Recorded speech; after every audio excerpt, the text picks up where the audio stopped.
अरे बाजूला मला जाऊ दे. काय काय झालं? कुठे निघालीस? ह्यानी मानसीचा फोन आला होता, तिला निघायला उशीर होतोय आणि ईशा डे केअर मध्ये आहे ना, तिला आणायला जायचंय. त्यासाठी तू धावतीस? आता जर का तिने मला रिक्वेस्ट केली तर मला ऐकायला हवं ना.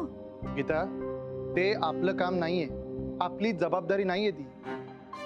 एखाद्याला जर का इमर्जन्सी असेल तर आपण असा विचार करतो, प्लीज मला जाऊ दे. अरे ईशा जर का तिकडे घाबरली, रडली तर? मानसीला आता कुणाची मदत नाही आणि तिने जर का माझी मदत मागितली तर काय बिघडलं? हे सगळं तू मला का सांगते? तुला चांगलं ठाऊक आहे ना की हे सगळे प्रकार मला नाही आवडत. मागच्या वेळी याच गोष्टीमुळे.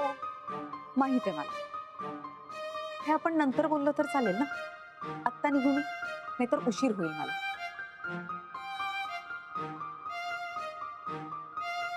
मोहन,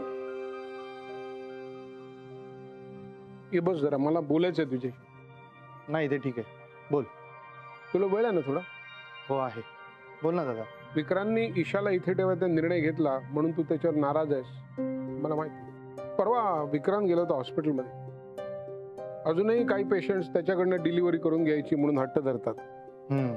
तो तिथे गेला होता. एक प्रेग्नंट बाई होती, तिची नाडी बघितली तिने आणि सांगितलं की ताबडतोब तिचं सिझेरियन करा, नाही तर बाळ आणि ती पेशंट दोघांनाही धोका आहे. आणि त्यांचं सिझेरियन केलं आणि लक्षात आलं की मुलाच्या गळ्याभोवती नाळेचा वेढा पडला.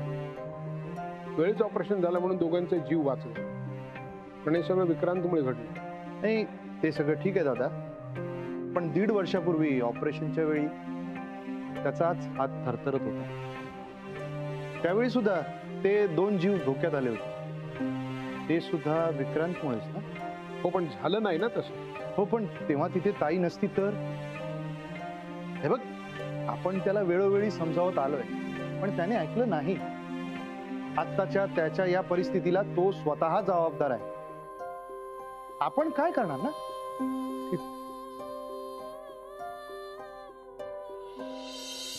आर्यन काका आणि अथर्व काकाला हाक मार. आर्यन काका, अथर्व काका. इशू, इशू, इशू, तू आमच्यावर खेळशील ना? मग आम्हाला पकड. चल चल चल, पकड पकड पकड. पळ पळ पळ पळ पळ पळ पळ. हे हाय. ईशा, हे कोण आहे माहितीये का तुला? हे आहेत मोहन आजोबा. मोहन आजोबा? नाही ग, मोहन आजोबा. मंजूबा? बरं बाई. मोहन आजोबा छान आहे ना?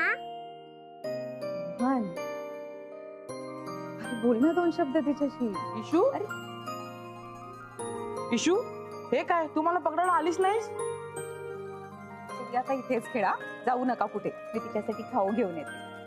चल चल चल चल चल चल चल चल चल. बस इकडे, बस इकडे. Very good.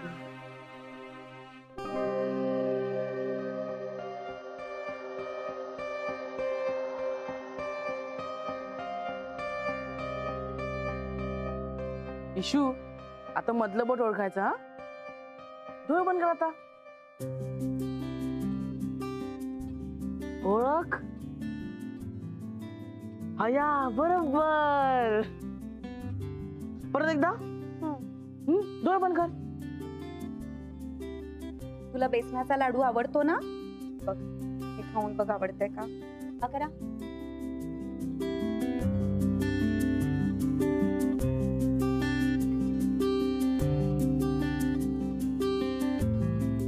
हे घे, तू खा. हा,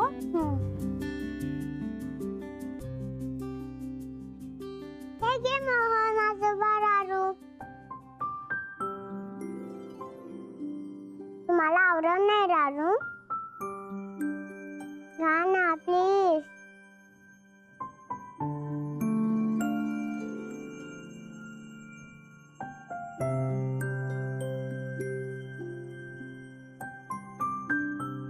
वा वा वा, किती गुणी आहे ही मुलगी.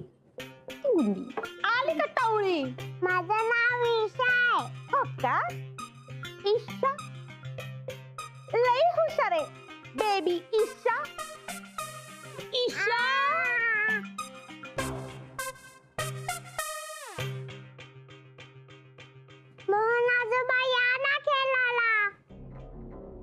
आजोबा आपण बाहेर जाऊयात का? मोहन ये ना रे. गीता,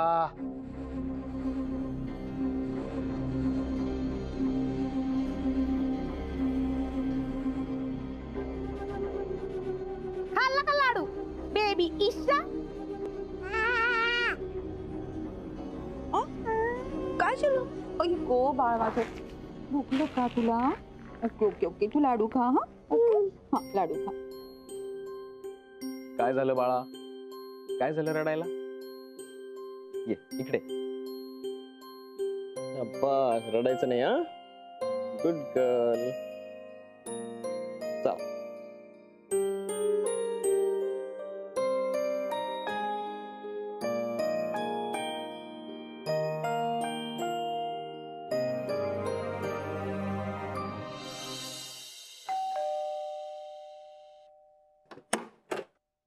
अरे ये.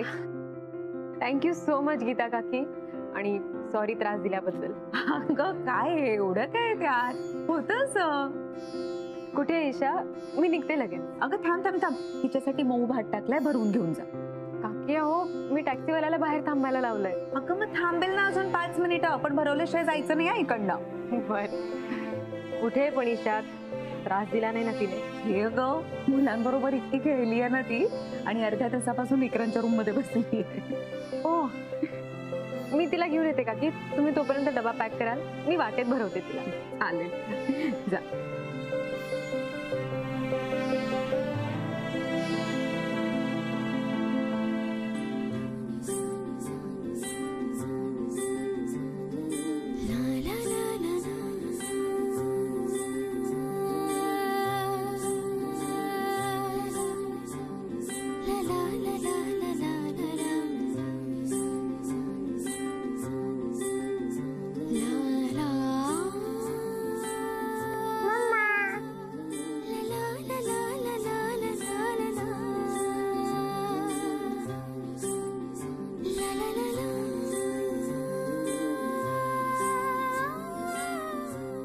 हो पिल्लू.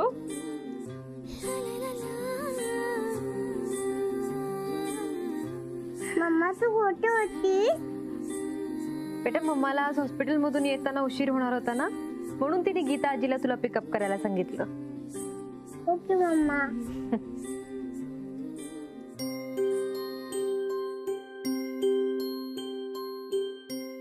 हॅलो विक्रांत. हॅलो. कसा आहेस? ठीक आहे. मी ऐकलं की तू काल हॉस्पिटलमध्ये गेला होतास आणि तुझी नाडी परीक्षा कशी अचूक आहे हे तू पुन्हा सिद्ध केलंस. Very happy to hear that. Keep it up. Thank you. तू रोज हॉस्पिटलमध्ये का नाही जायला सुरुवात कर ना. नाही आत्याने सांगितलंय मला की हॉस्पिटलला येऊ नकोस. तिला नकोय. अरे पण पेशंट्स ना हवायस तू. ते अजूनही तुझ्यासाठी हटून बसतात. तू वाटल्यास तर ट्रीटमेंट नको करूस, पण डायग्नोसिस कर किंवा PR बघ. पण तू त्याला नाही आवडणार मानसीने आलेलं. आणि जर आत्यालाच तू हवा असशील तर बघ तू विचार कर. मम्मा जाऊयात? हो बेटा. बाय काका. बाय. बाय.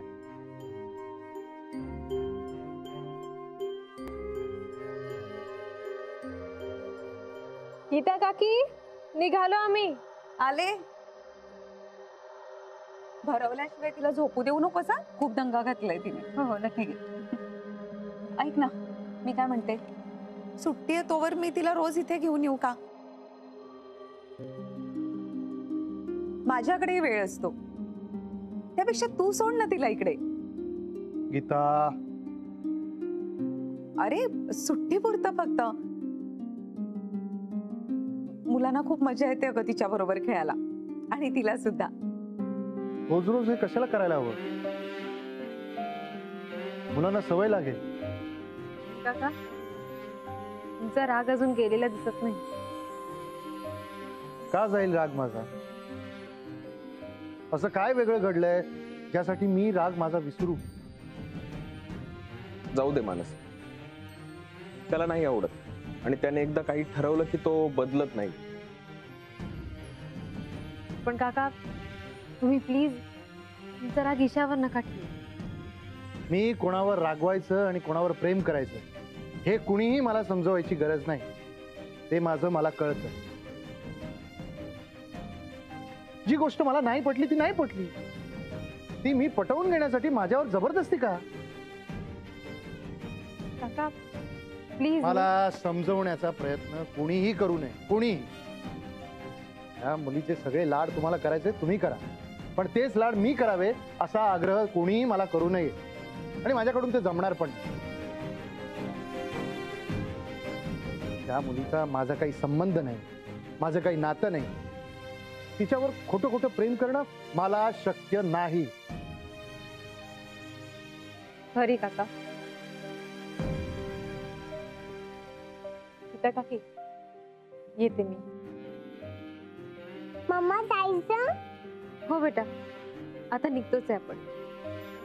काय म्हणतो बा?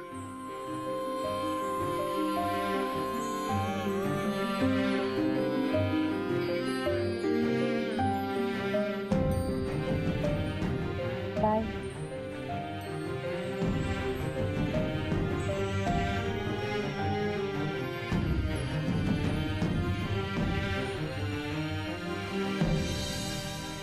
मानसी,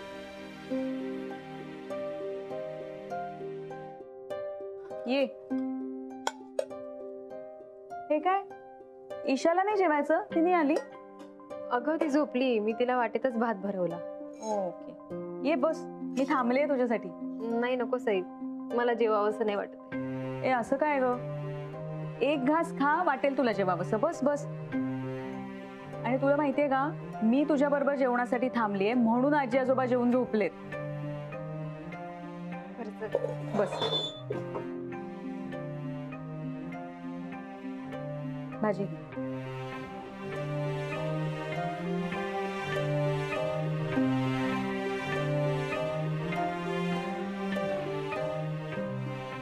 मानसी, जेवताना विचार करू नये ग.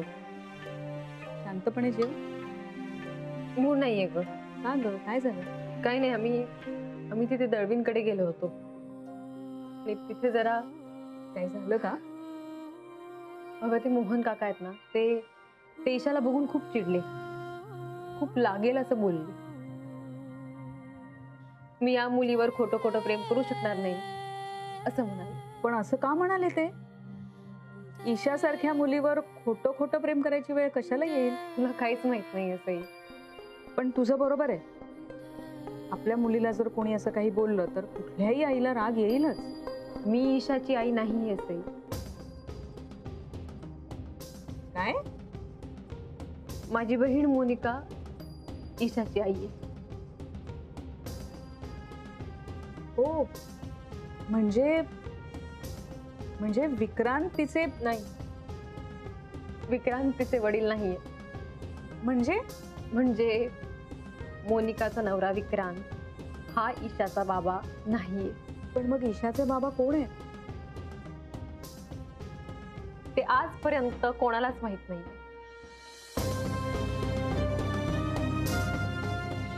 पण कोणालाच माहित नाही म्हणजे? तुझ्या ताईला तर माहिती असेलच ना? तिलाही माहिती नाहीये. कसं शक्य आहे हे? शक्य आहे की नाही आम्हाला माहित नाही, पण ते तिलाही माहित नाही असं ती आम्हाला सांगत आली.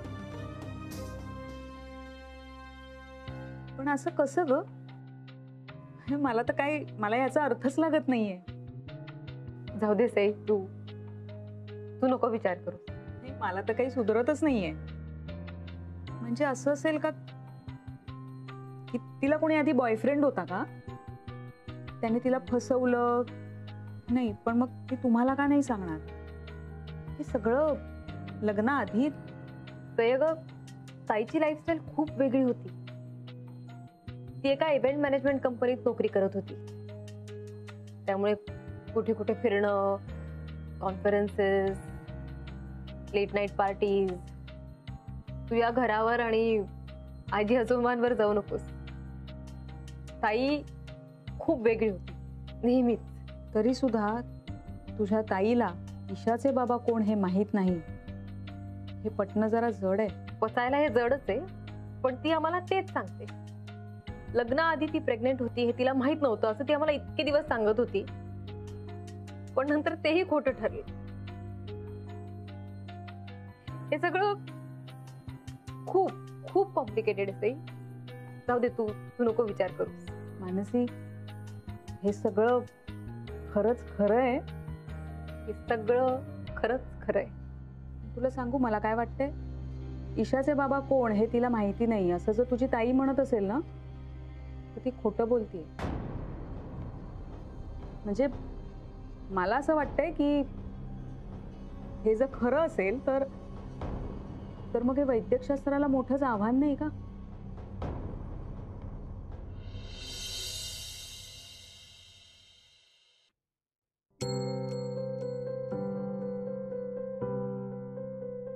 अरे चला, बसलात काय? आंघोळी करायला जा. सुट्टी लागली म्हणजे सगळं आरामात करायला हवं असा काही नियम नाहीये. चला चला चला चला. आणि तो विक्रांत दादा बाहेर जातो ना, त्याच्याबरोबर खरं तर तुम्ही वॉकला जायला हवं. चला. अरे चला उठा, तुमच्यासाठी दूध करते मी. चला चला. आई आज पण येणार ईशा? आता ती रोज रोज इथे कशाला यायला हवी? बाबा तिच्यासोबत खेळायला ना खूप मजा येते ना. ती किती गोड बोलते ना. ती गोवडी बोलायला लागली ना का हसायलाच येते. आणि तुला माहितीये ती येल्लो कलरला काय बोलते? काय? Yellow colour. हे बस झालं हा तुमचं. तुमच्याकडे काही दुसरा विषय नाहीये का? खरं तर माझंच चुकलं. या दोघांना सुट्टीत ना एखाद्या वर्कशॉपला नाहीतर कॅम्पला पाठवायला हवं होतं. नाही, इथे घरी बसल्या बसल्या तिच्याशिवाय दुसरं कोणी खेळायला नाहीच आहे. बाबा आमचे मित्र आहेत, पण आम्हाला ईशा बरोबरच खेळायला आवडतं. प्लीज ग तिला बोलाव ना. प्लीज गाय. बस झालं, बस. खूप ऐकून घेतलं तुमचं. ती या घरात येणार नाही, कळलं? परत परत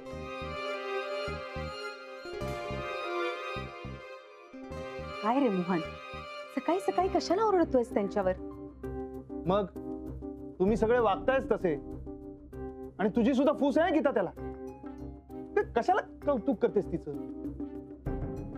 तुझ्या नवऱ्याला आवडत नाही हे माहित असून सुद्धा. अरे असं काय करतोस? का उगाच रागराग करतोस तिचा? किती गोड आहे अरे ती. विसर ना सगळं. ती घरात आली ना की असा घराचा रंग सगळा बदलतो. अरे किती वर्षांनी या घरात एक गोडुली आलीये, प्लीज एन्जॉय कर. ती गोडुली आपली नाहीये गीता, आणि तिच्यामुळे आपल्याला घर सोडून जावं लागलं होतं. हे विसरलीस का? आले आले आले. अरे थांबा ना जरा, ही घाई लागलीये. ही कुठली पद्धत आहे बेल वाजवायची? काय झालं? मला कशाला वरडताय? आता आत यायचं म्हणजे बेल नको का वाजवायला? बाजूला. अगं ए ए, काय वाद कोणाशी घालतेस का? आज मूड ऑफ दिसतोय. गप्प बस ना तू. आणि काल तेवढ्याशा मुलीला का रडवलंस? अहो किती गोड आहे ती बेबी ईशा. ह्या पुढे तिच्या अंगचटीला जायचं नाही कधीही, कळलं? मी काय मुद्दाम नाही रडवलं तिला. मला ती लई आवडली ना म्हणून घेतला गालगुच्चा. ईशाला हात लावायचा नाही, कळतंय का तुला? पोरीवर प्रेम केलं तरी बी चालत नाही या लोकांना. कसली माणसं आहे. तोंड सांभाळून बोला तू. एकतर तुला या घरातल्या माणसांबद्दल बोलायची काही गरज नाहीये. नोकर आहेस ना, मग नोकरासारखीच वाग. नोकर माणूस आहे म्हणून कसं बी बोलतात मला. मॅडमला सांगायला पाहिजे. सांग तुझ्या मॅडम ना, कुणी घाबरत नाही तिला इकडे. गीता, काय चाललंय? काय झालं? अरे काही नाही रे, काल तेवढ्याशा ईशाला रडवलंही नाही. बघितलंस गीता, तिच्यावरनं परत भांडण झालं. आता तुला कळलं ती मुलगी घरात मला का नकोय ते? आणि त्यात तिची काय चूक आहे? मी बकुळाला ओरडते. केवढा जोरात गालगुच्चा घेतला बकुळानं तिचा. कळवायली पोर. मी तेच म्हणतोय ना, त्या मुलीवरनं घरात कलह होणार हे तुम्हाला कसं कळत नाही? अरे असं का बोलतोयस? ईशा केवढी गोड आहे अरे. ती काहीच म्हणत नाहीये, हे सगळं मी म्हणतेय. तू का उगाच राग करतोयस तिच्यावर? तुझ्या रागाचं कारण सुद्धा तीच आहे. हो नाहीच.